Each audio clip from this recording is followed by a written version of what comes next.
오늘 본문은 요셉이 형들의 손에 의해서 애굽으로 팔려가는 그 이야기에서 갑자기 유다의 이야기로 바뀝니다. 즉 요셉의 이야기를 하다가 중간에 이 유다의 이야기가 끼어 있는 형국이죠. 요셉을 애굽에 판 후 얼마 후에 유다는 이 형제들을 떠납니다. 그리고는 가나안의 아둘람 사람 히라라는 사람과 가까이 지내죠. 유다는 거기서 가나안 여자와 결혼하고 세 아들을 낳습니다. 그리고 유다는 첫째 아들 엘이 장성한 후에 다말이라는 이 여자와 결혼을 시킵니다. 이 역시 가나안 여인으로 추정이 되는데, 그런데 엘이 하나님 보시기에 악한 일을 했던 것 같아요. 하나님이 엘을 죽이십니다. 그러자 유다는 당시 사회 간섭법대로 차남인 이 오난에게 형수를 맞이해서 형의 대를 이을 조카를 낳게 하죠. 그런데 오난이 생각하기에 만약 형수가 아이를 낳으면 장차 장자의 이 권한이 조카에게 넘어가게 된다고 생각하는 거예요. 그래서 관계를 맺되 임신하지 못하도록 정액을 땅에 쏟아버리는 겁니다. 이것을 하나님이 악하게 보시고 오난도 죽여버려요. 유다는 졸지에 두 아들을 차례로 잃게 된 거죠. 그러니 유다 입장에서는 다말 전연이 내 아들들을 다 잡아먹는다 이렇게 생각을 하고는 다말에게 아직 셋째는 어린이 장성할 때까지 친정에 가서 기다리라 라고 보냅니다. 말이 그렇지 전혀 줄 생각이 없는 겁니다. 왜냐하면 마지막 남은 아들까지도 잘못될까 겁이 난 거죠. 다말은 시아버지 유다의 말만 듣고 친정에 가 있는데 몇 년이 지나도 아무런 소식이 없는 거예요. 그러던 사이에 유다의 아내가 죽고 양털을 깎는 일명 목축업에서의 추수 계절이 온 겁니다. 시아버지 유다가 양털을 깎으러 딥나로 올라왔다는 이 소식을 다말이 듣게 되고 드디어 다말이 행동 개시를 하는 거예요. 과부의 옷을 벗고 너울을 얼굴에 가리고는 딥나 그 길가에 앉아 있는 겁니다. 유다는 길가에 앉은 다말을 알아보지 못하고 창녀로 생각하고는 화대의 담보물로 도장과 끈과 지팡이를 주고는 동침을 하게 되죠. 그리고는 석 달이 지났습니다. 그중 며느리 다말이 행음하여서 임신하였다는 소식이 들려오는 거예요. 유다는 당장 사람들을 보내 다말을 끌어내 불사를 하고 명합니다. 그때 다말이 유다에게 자신이 담보물로 받았던 이 유다의 도장과 끈과 지팡이를 보여주면서 내가 임신한 아이의 아버지가 바로 이 사람이다 라고 밝히죠. 유다는 결국 셋째를 주지 않은 자신의 잘못을 시인합니다. 결국 다말은 유다의 아들 쌍둥이를 낳게 되는데 그중 한 아이가 바로 예수님의 조상이 되는 베레스였다라는 사실을 밝히면서 유다의 이 이야기는 이렇게 마무리가 됩니다. 오늘 본문은 마치 사랑과 전쟁이라는 그런 드라마에나 나올 법한 성경에 기록되기는 좀 당혹스러운 그런 내용입니다. 제 아내 할머니가요, 늦게 예수님을 믿었어요. 그리고는 열심히 성경책을 읽으셨습니다. 그러다가 이 대목에서 야야 성경에 참 이런 요상한 이야기도 나온다 하셨대요. 성경에는 거룩한 이야기만 나올 줄 알았는데 시어머니와 창녀로 변장한 이 며느리가 자식을 낳는다는 이 이야기야말로 너무나 요상하게 보였던 거죠. 사실 우리에게도 이 이야기는 마찬가지입니다. 성경은 왜 이런 이야기를 기록해 놓았을까? 사실 많은 신학자들과 설교자들을 당황시키는, 설교하기도 매우 까다로운 이런 이야기입니다. 오늘 우리는 이 이야기를 살펴보면서 저자는 왜 이 이야기를 여기에 기록해 놓고 있는지, 이 이야기의 역할은 도대체 무엇인지, 무슨 메시지를 우리에게 전달하고 있는지, 특별히 지금 주님의 고난을 묵상하며 이 주간을 보내고 있는 우리들이 묵상해야 할 그 내용이 무엇인지를 함께 알아보려고 합니다. 우선 이 사건에 대한 성경의 이 시각을 살펴볼 필요가 있습니다. 성경 전체는 성경 전체에서 이 사건을 어떻게 바라보고 있느냐 하는 거예요. 성경의 시각은 우리와는 좀 다른 것 같습니다. 결론적으로 말씀드리면 우리는 이 이야기를 매우 당혹스러운 이야기로 보지만 정작 성경 안에서는 이 사건을 부정적으로 보고 있지 않다는 사실입니다. 룻에 가보면 룻이 보아스와 결혼하는 장면에 많은 사람들이 이 결혼을 축복하면서 그들에게 축사를 거내는 장면입니다. 룻기 4장 12절에요. 여호와께서 이 젊은 여자로 말미암아 네게 상속자를 주사 내 집이 그다음에요 다말이 유다에게서 낳아준 베레스의 집과 같게 하시기를 원하노라니라. 이건 축사예요. 그런데 축사를 하면서 이 결혼을 무엇에 견주어 축복하느냐 하면 오늘 본문의 이 사건을 복의 예시로 인용하고 있는 겁니다. 너희 집이 다말이 유다에게 낳아준 이 베레스의 집과 같이, 즉 룻의 조상들이잖아요. 이 조상들의 집과 같이 너희에게도 그런 상속자를 주시기를 바란다라는 이 말입니다. 성경도 그렇고 당시 시대 사람들도 그렇고 이 사건을 결코 이상한 눈으로 보지 않는다는 사실을, 여러분 오늘 본문의 사건을 오늘 우리의 시대의 이 문화적인 코드로 이 도덕적인 기준으로 보면 본문을 잘못 오해할 수 있습니다. 우리는 다말의 행동에 충격을 받는 것이요, 우리의 기준에서는 이런 일은 도덕적으로 심각한 문제를 일으키기 때문이죠. 그러나 다말과 그녀의 행동은요, 그 시대의 문화의 산물입니다. 그 시대에 자녀가 없이 과부가 된 여자에게는 이것은 권리였어요. 이 권리를 시아버지 유다가 부당하게 빼앗고 있었던 거죠. 아직 율법이 생기기 전에도 당시 문화 속에는 형제나 심지어는 시아버지에 의해서 대를 잇는 수원법이 이미 존재하고 있었습니다. 당시 이 제도는 당시 최약자였던 과부의 인권과 생계를 보장하는 일종의 보호법입니다. 물론 죽은 자의 이 이름을 대를 잇게 하는 그 역할도 있지만 말이죠. 당시에는 이 수원법은 시아버지에게도 적용되었던 거예요. 다른 형제가 없을 때 시아버지가 며느리와 관계를 통해 아들의 대를 이어주었던 겁니다. 실제로 히타이트 법전이라는 그 당시의 고대 법전에도 이것이 기록에 남아있어요. 다만은 이 권리를 행사했던 겁니다. 다만 시아버지 유다가 이것을 원천적으로 차단했기 때문에 좀 특별한 방법을 사용했다는 거죠. 그래서 26절에 보면 나중에 유다가 다말에게 그는 나보다 옳도다, 내가 아들을 셀라를 줘야 되는데 주지 아니하여서 이렇게 됐다라고 인정하는 거예요. 오히려 성경은 유다의 잘못을 지적하고 있죠. 자, 그렇다면 창세기 저자는 이 이야기를 왜 여기에 배치시키고 있을까 하는 겁니다. 지금 이 38장의 유다 이야기는 이제 막 시작한 요셉의 이야기의 맥을 완전히 여기서 뚝 끊어놓고 있는 겁니다. 한번 보십시오. 38장을 쏙 빼놓고 37장의 요셉의 이야기의 이 마지막 그가 애굽에 팔렸다는 이 이야기와 39장의 첫 절 보디발의 집에 갔다는 이것을 이어놓은 완벽한 흐름이 되는 거예요. 그러면 38장이 뭐라는 겁니까? 스토리의 흐름을 깨고 그 중간에 끼어 넣어져 있는 거란 말입니다. 흐름을 일부러 끊어놓고 지금 이 유다 이야기를 기록해 놓고 있는 거예요. 바로 이런 곳에 성경의 중요한 의도가 담겨 있는 대목입니다. 여러분, 이 이야기가 어떻게 끝나는지를 잘 보세요. 유다와 다말이 이런 요상한 일을 벌였더라라는 것보다요, 사실은 우리의 주의를 더 끌어야 하는 대목이 바로 이 이야기의 마지막 결말입니다. 이 이야기의 결말, 이걸 이야기하고 이 이야기가 등장하는 거예요. 이 이야기의 결말, 바로 두 아이, 쌍둥이의 이 탄생으로 마무리되면서 그 중에 한 아이의 이름을 주목해 만드는 겁니다.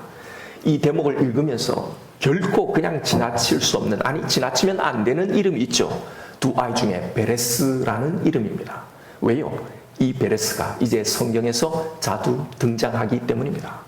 바로 룻기 이야기의 마지막 결론이 어떻게 끝나는지를 한번 보십시오.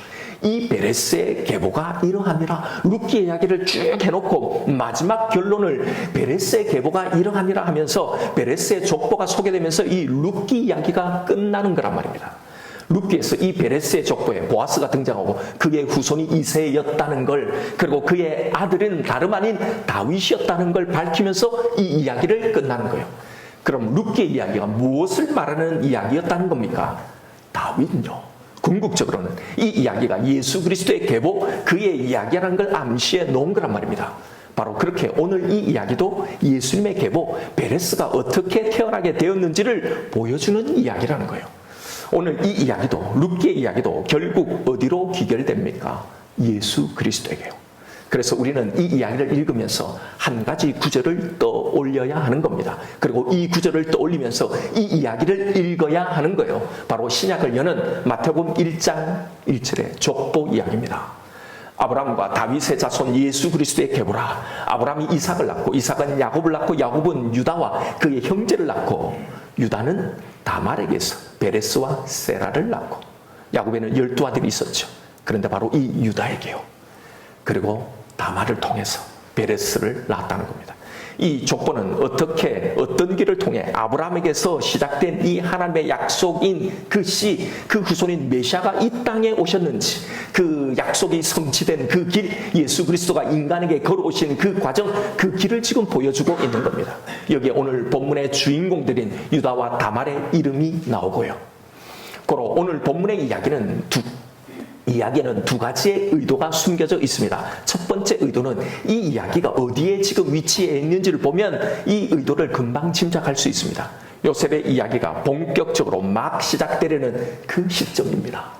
요셉 이야기는 37장의 꿈 이야기를 시작되어서 창세기의 거의 끝 48장까지 이어지고 있는데요.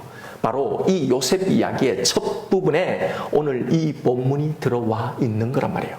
그런데 오늘 본문의 유다 이야기가 무슨 이야기라고 했습니까? 바로 하나님 약속하신 그 씨, 여자의 후손이 어떻게 오게 되었는가에 대한 이야기라고 했잖아요. 그런데 이제 막 시작되는 이 이야기의 주인공 요셉은 누구를 예표하고 있습니까? 바로 그 약속의 씨 예수 그리스도를 예표하고 있다는 걸 지난 시간에 요셉의 꿈 이야기를 살펴보면서 이 모든 게 다 예수 그리스도가 고난을 받은 이 이야기라는 걸 확인했잖아요. 고로 왜 요셉의 이야기를 시작했다가 갑자기 이 이야기를 끼워 넣고 있는지, 이런 배치로 뭘 말하려고 하는 건지 그 의도가 금방 나오죠. 그건 바로 지금부터 들려주려는 이 요셉의 이야기는 바로 예수 그리스도에 대한 이야기라는 걸 지시하고 있는 겁니다. 그러니 여러분, 요셉의 이야기를 읽으면서 단순히 자신의 꿈을 이룬 입지전적인 인물, 성공의 모델로만 보면 안 된다는 이유가 바로 이겁니다. 성경이 이걸 분명히 밝히고 있기 때문이에요. 결국 창세기의 마지막에서 요셉 이야기를 어떻게 정의 내리고 어떻게 끝내는지를 확인해 보면 분명합니다. 창세기 50장 20절이에요. 요셉이 자신의 인생을 쭉 반추해 돌아보며 한 말입니다. 당신들은 나를 헤아려 했으나 하나님은 그것을 선으로 바꾸사 오늘과 같이 많은 백성의 생명을 구원하게 하시려 하셨나이다. 여러분, 이게 바로 예수 그리스도의 희생을 통해 많은 백성의 생명을 구원하시려는 하나님의 이 십자가의 구원 계획을 지칭하고 있는 겁니다. 그러니까 이 38장의 유다 이야기는요, 앞으로 전개될 이 요셉의 이야기를 어떻게 해석해야 되는지를 보여주는 가이드가 되는 거예요. 이 이야기를 예수 그리스도 중심으로 읽고 해석하고 그렇게 적용해야 한단 말입니다. 꿈을 크게 가지고 그걸 위해서 포기하지 않고 노력하고 기도하면 이루어진다는 이 이야기로 읽으면 안 된다는 말입니다. 이게 첫 번째, 이 성경이 밝혀주고 있는 이 38장 이야기의 역할, 바로 이걸 통해 성경이 이걸 말해주고 있는 겁니다. 두 번째 의도는 오늘 본문이 말해주는 이 이야기의 내용 자체에 있습니다. 이 유다와 다말 이야기는요, 마태복음 1장 1절에 나오는 예수님의 족보의 배경이 되는 이야기입니다. 즉, 이 족보에 등장하고 있는 사람들의 자세한 이야기를 담고 있는 게 그게 뭐예요? 구약의 성경 이야기란 말입니다. 그 인물들이 거의 대부분 구약의 인물들이잖아요. 구약의 이야기들이 바로 이런 이야기들이란 말입니다. 이 족보에 등장하는 사람들 중에 대표적인 인물들, 이 사건들을 구약에서 그렇게 소개해주고 있잖아요. 고로 이 족보와 그와 관련된 오늘 본문 같은 이 이야기들은요, 단순히 하나님이 약속하신 그 후손이 어떻게 태어났다라가 아니라 그 후손, 이 그리스도가 어떻게 어떤 환경 가운데 오셨는가를 보여주는 이야기입니다. 마태복음에는 이름만 나온 족보이지만 구약에는 그 사람들이 어떻게 살았는지, 그 사람들의 됨됨이와 이 모든 것들을 다 보여주는 이야기잖아요. 여러분, 어떤 가문, 어떤 혈통, 어떤 환경에 오셨다는 겁니까? 결코 좋은 환경이 아니죠. 호의적인 환경이 아닙니다. 인간의 가장 추악하고 부패한 그 죄악상, 그 한가운데 오셨다라는 겁니다. 오늘 본문에서 메시아의 조상으로 등장하는 이 유다와 다말의 이야기를 여기에 사실 우리를 매우 당혹스러울 정도로 가감없이 보여주는 이유가 여기 있는 겁니다. 그래서 우리가 당혹스러운 거잖아요.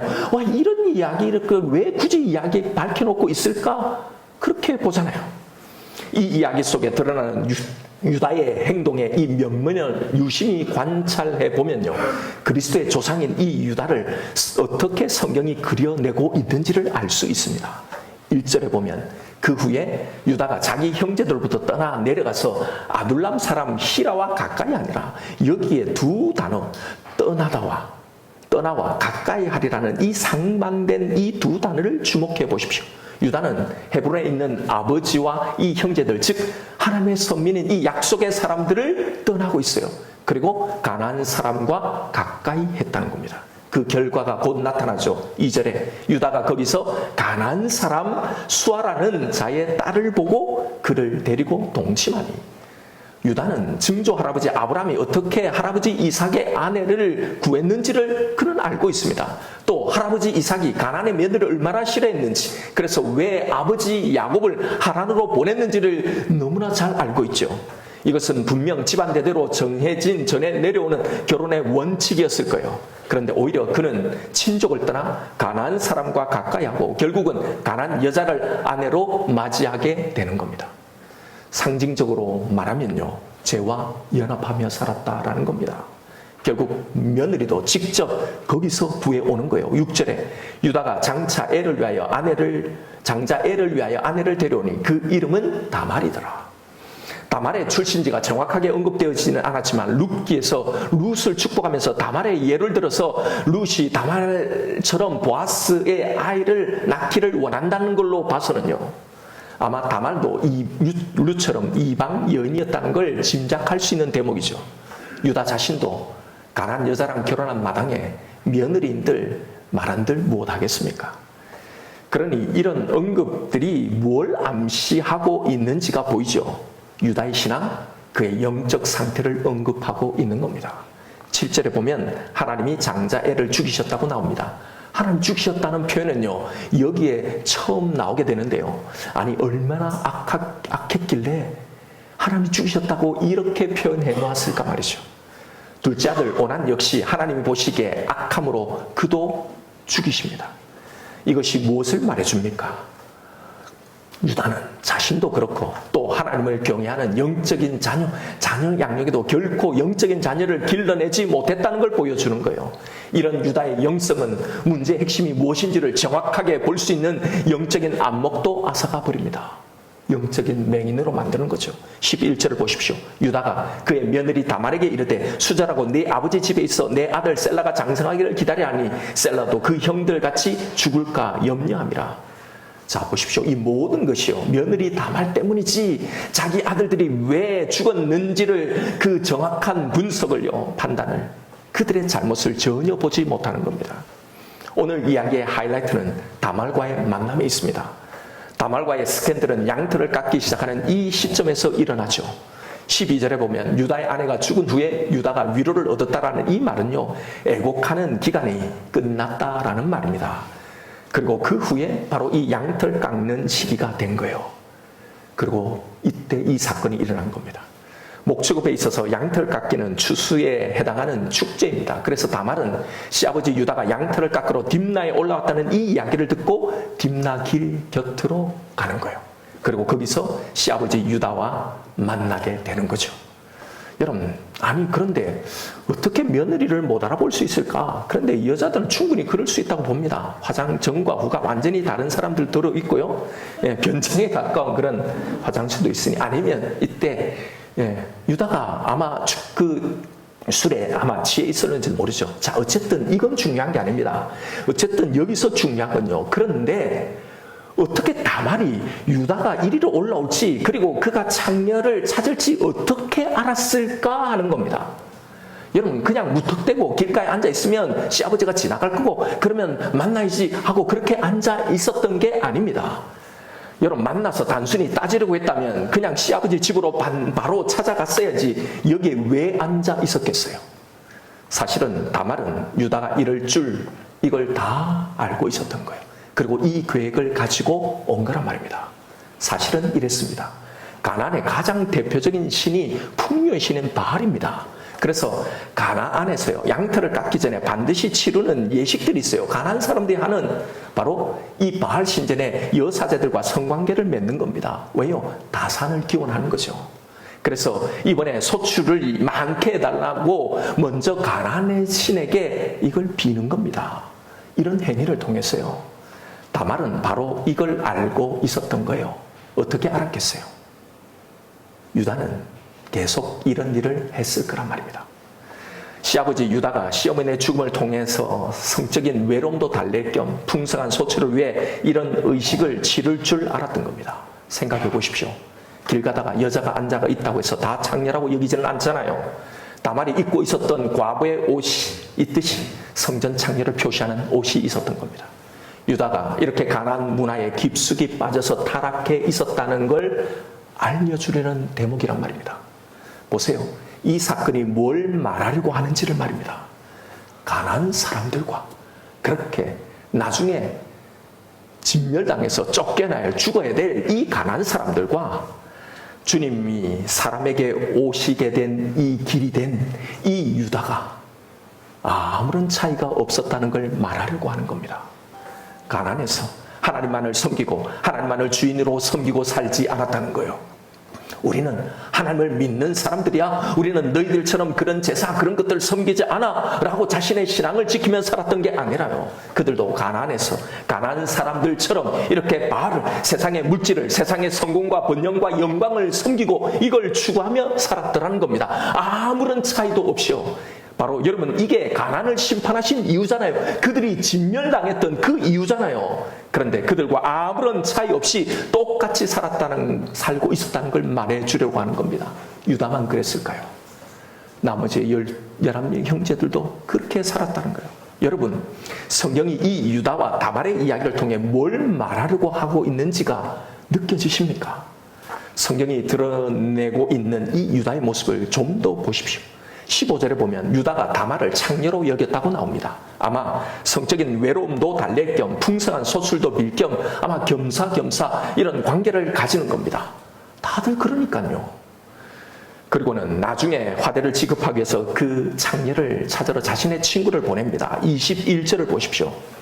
그가 유다의 친구입니다. 그가 그곳 사람에게 물어 이르되 길곁 에나임에 있던 창녀가 어디 있느냐? 그들이 이르되 여기는 창녀가 없느니라. 자기가 가지 않고 친구를 보내죠. 여러분, 무심코 지나칠 수 있지만 여기에 나오는 이 창녀라는 이 단어는 매우 특별한 단어입니다. 여기에 쾌데샤라는 이 단어는요, 그냥 창녀가 아니라 특별한 창녀를 명칭하는 단어예요. 바로 신전 창녀를 가리키는 특수한 단어입니다. 15절에 창녀라는 말이 우리말에 또 나오죠. 유다가 다말을 창녀로 여겼다는 이 말의 창녀와는 전혀 다른 단어입니다. 완전히 달라요. 15절의 창녀는 조나라는 단어로요, 그냥 일반적인 창녀를 말하는 겁니다. 단어 자체가 다르단 말이에요. 그런데 21절에서 유다가 친구를 보내면서 이 유다의 친구는 일반 창녀가 아니라 성전 창녀를 찾아다니고 있었다는 거예요. 왜요? 왜 그랬을까요? 유다가 그렇게 이야기했을 거니까요. 그리고 다녀와서는 22절에 네가 말하던 그곳에는 성전 창녀가 없다더라 라고 말하는 거예요. 여러분, 굳이 왜 성경은 이 짧은 이야기 속에 창녀라는 단어를 두 다른 단어를 사용했을까? 여러분, 이걸 뭘 말해줄까요? 유다는 이 일을 당시에 가나안에서 대수롭지 않게 양털을 깎고 추수를 할 때 그냥 일반적으로 다 하고 있는 이 성전 창녀들의 의식, 이것으로 말해놓고 있다는 거예요. 왜요? 창피하니까. 이게 훨씬 덜 창피하니까. 창녀와 그렇게 관계를 맺으니 그 사람을 찾아서 이걸 지불하고 끝내라 라는 거죠. 여러분, 잘 보십시오. 아니, 둘 다 큰 죄이긴 하지만 지금 유다가 어떤 생각을 가지고 있는지를 보란 말입니다. 그의 영적인 이 모습이 어떤지요. 상식적으로, 신앙적으로 판단하면 여러분, 어떤 죄가 더 무서운 죄입니까? 우상숭배죠. 하나님을 노골적으로 배신하는 죄를 더 두렵고 더 무서운 죄로 생각해야 하는 것 아닙니까? 그런데 유다는 지금 하나님은 안중에 없는 겁니다. 보이지도 않으니까요. 사람들의 시선, 그 평가를 더 중요하게 생각하더라는 겁니다. 아내 장례를 치른 지 얼마나 되었다고 벌써 장례를 찾아다니냐는 이 사람들의 시선이 부담스러운 거죠. 이건 다 하는 죄의적인 의식이었지 절대로 내 욕정에 이끌려서 그런 것이 아니라는 궁색한 자기 변명이 여기에 담겨 있는 겁니다.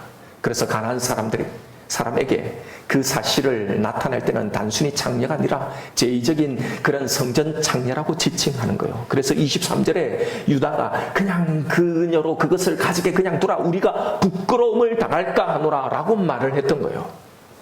여러분, 여기에 예수님이 우리에게 오신 길이 되었던 이 유다의 모습을 더 분명하게 보여주고 있는 겁니다.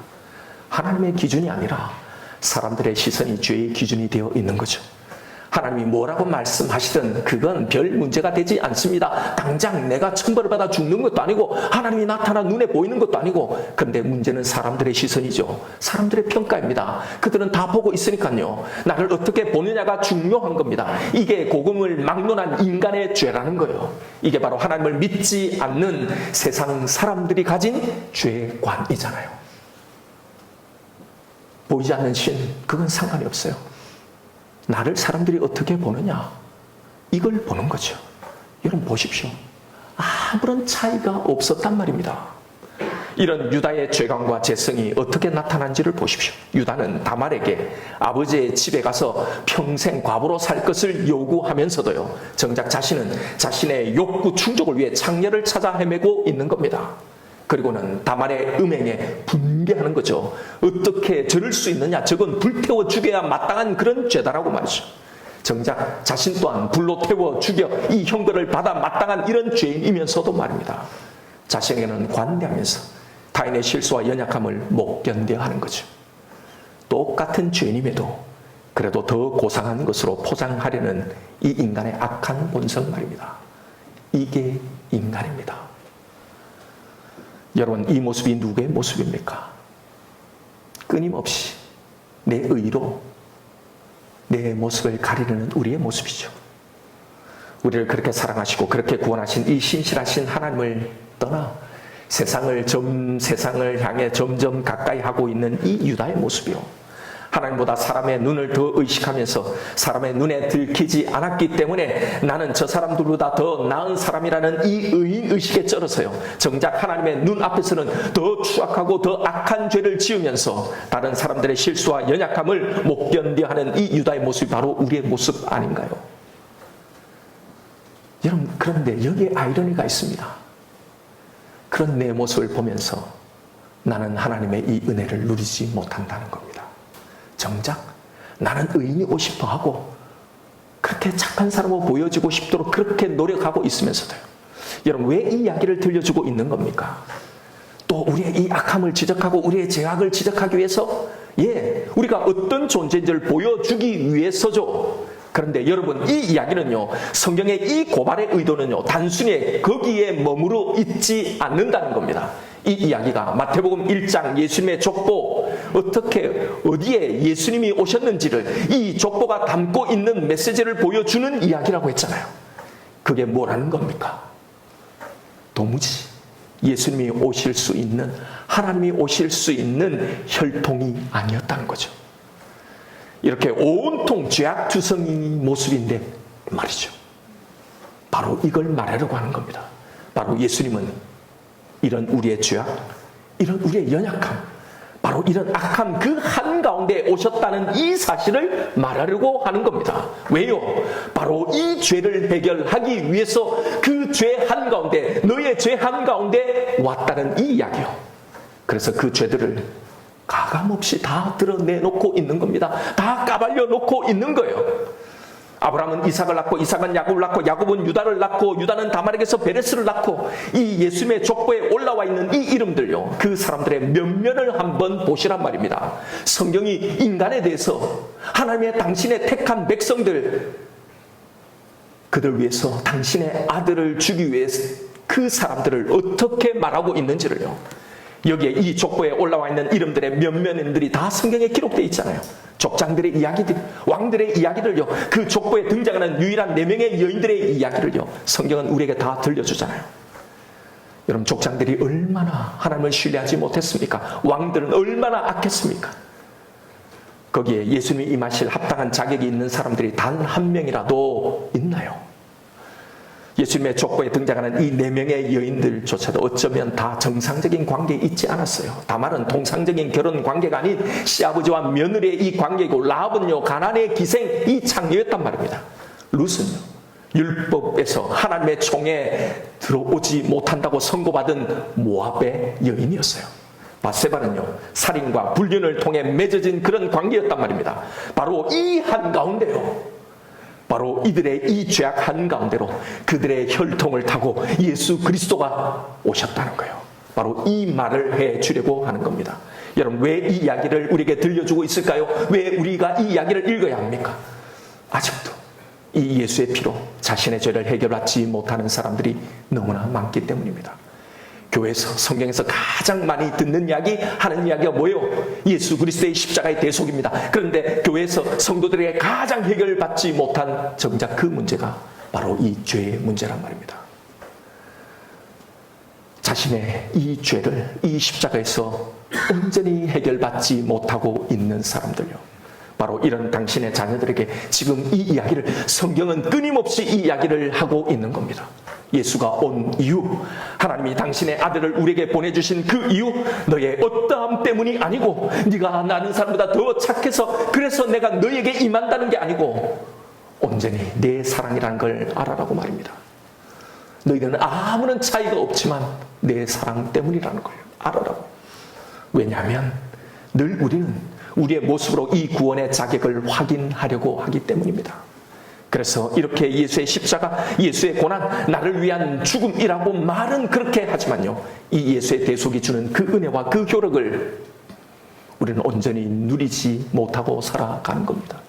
이 고난 주간을 보내고 부활절을 맞이하면서도 조금만 실패하고 넘어져도 늘 율법으로 나를 짓누르는 겁니다. 사단의 그 참수에 속아 다 하고 넘어가는 겁니다. 나는 정말 구원을 받았을까?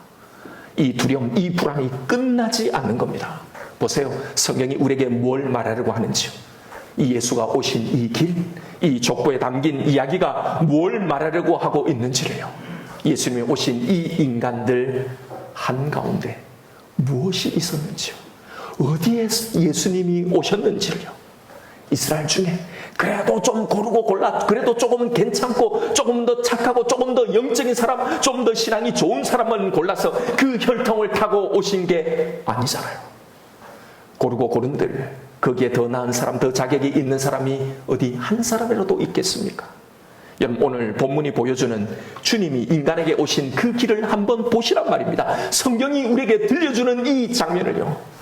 그 길에 유다가 한 일이라고는 이 세상을 상징하는 가나안의 친구들을 사귀고 하나님을 떠나 그들과 더 가까이 한 거예요. 가나안의 아내를 얻었으며 쾌락과 풍요를 쫓고 심지어는 풍요의 신인 이 바알과 아스타롯을 우상으로 섬기며 살았더라는 거예요.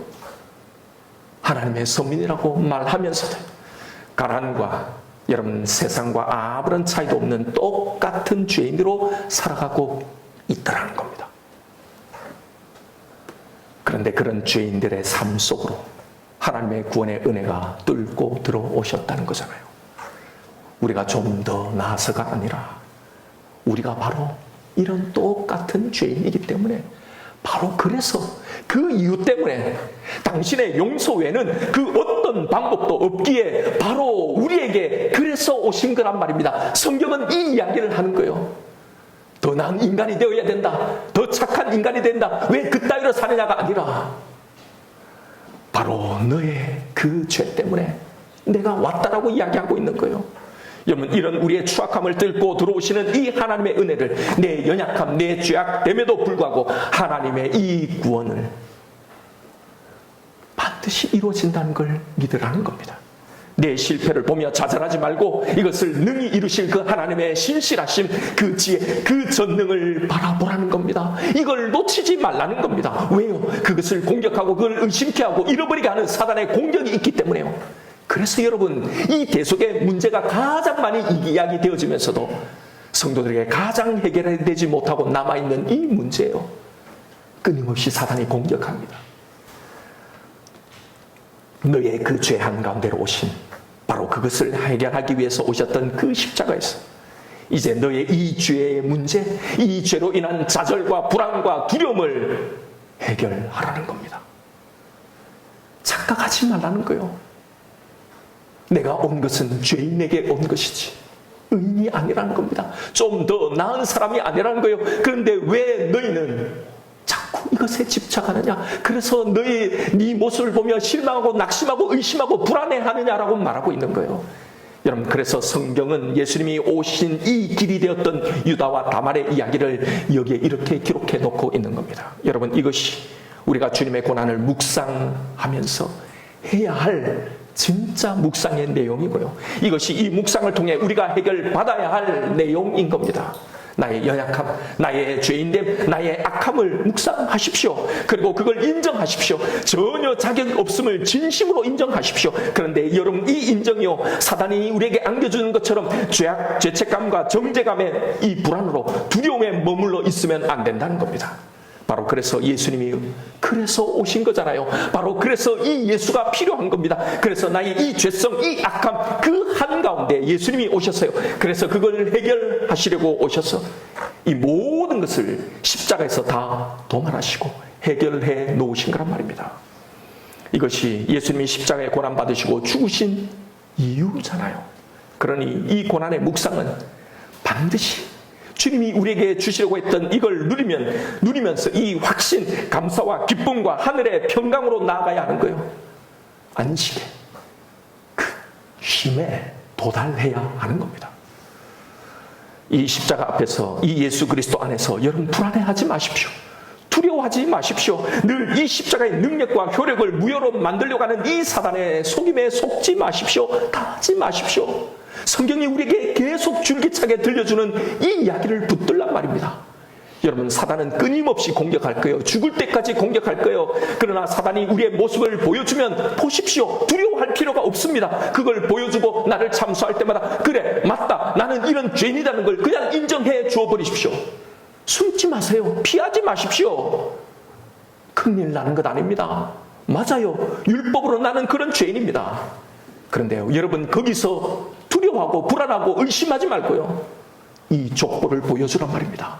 성경이 우리에게 들려주는 이 족보요, 이 족보의 구약 전체의 성경의 결론이잖아요. 봐라, 바로 이런 내 죄악 한가운데, 이 모습 한가운데, 그래서 이 예수가 내가 이런 죄인이기에 내 모든 죄악을 뚫고 내려오신 거라고요.